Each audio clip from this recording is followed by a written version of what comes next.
Dr. John Britas. Thank you very much, sir.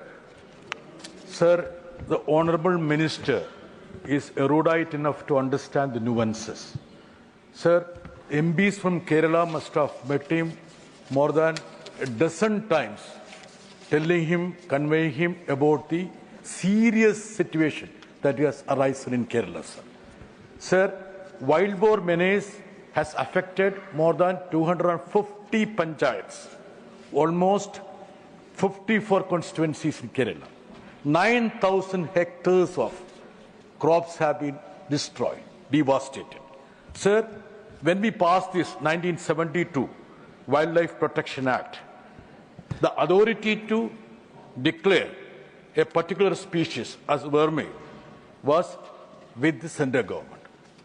The state of Kerala, along with many other states, have been requesting him amend it so that states can also declare a particular species as vermin. My question to him is that, will he permit the states to declare a particular species as vermin, because the wild boar menace is completely devastating the agriculture of Kerala?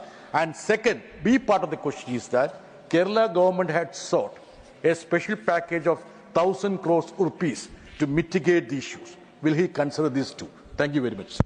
Honorable Minister. माननीय सभापति महोदय, मैं एक तो आपसे निवेदन करना चाहूँगा कि जॉन बिट्रास का जो 6 नंबर पे क्वेश्चन था उसी का सप्लीमेंट्रीज को मान लिया जाए, क्योंकि जो इन्होंने सप्लीमेंट्री क्वेश्चन भी पूछा है वो वर्मिंग भारत सरकार ने किसको माननीय मंत्री जी, आप नियमों के बहुत जानकार हैं जी। ऐसा करने में मेरे पास कोई सामर्थ्य नहीं है जी।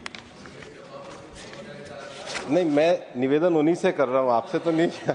मैं उन्हीं से, अधिकार उन्हीं का है, इसलिए मैंने कहा है कि चूंकि 6 नंबर का जो प्रश्न है वही प्रश्न जॉन बिट्रास ने पूछा है, मैं उस समय कहेंगे तो दोबारा से भी उत्तर दे दूंगा माननीय सभापति के निर्देशानुसार।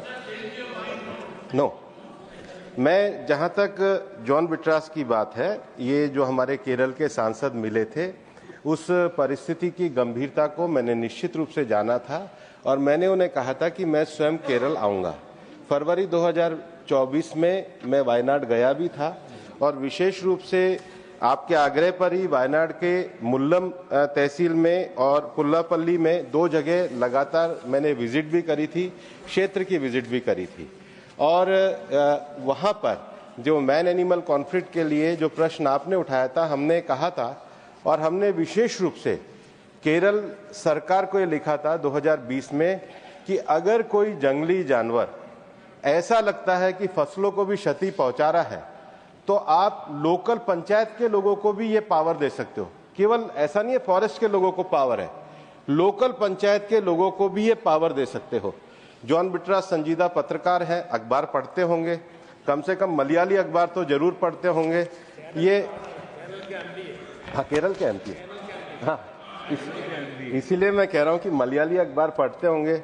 माननीय सभापति, ये पालक्काड डिस्ट्रिक्ट में इसी फरवरी में हमने जो लीगल पावर दी है उस पावर के अंतर्गत 15 फरवरी का है, ये 35 वाइल्ड बोर मारे गए।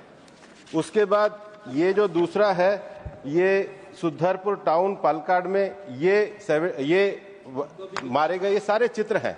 अब जॉन बिट्रास ये चाहे कि हम हर आदमी को किलिंग का अधिकार दे दें, हम मनुष्यों की भी उतनी परवाह करते हैं, हम वन्य जीवों की भी उतनी परवाह करते हैं। हमारी भारतीय संस्कृति है, हम लीगल कहीं मना ही नहीं कर रहे हैं, लेकिन अगर वो केवल वो ह्यूमन राइट करने की बात करते हो तो ये भारत की परंपरा नहीं है। सर्वे भवन्तु सुखिनः का अर्थ सभी को सुरक्षित रखना है।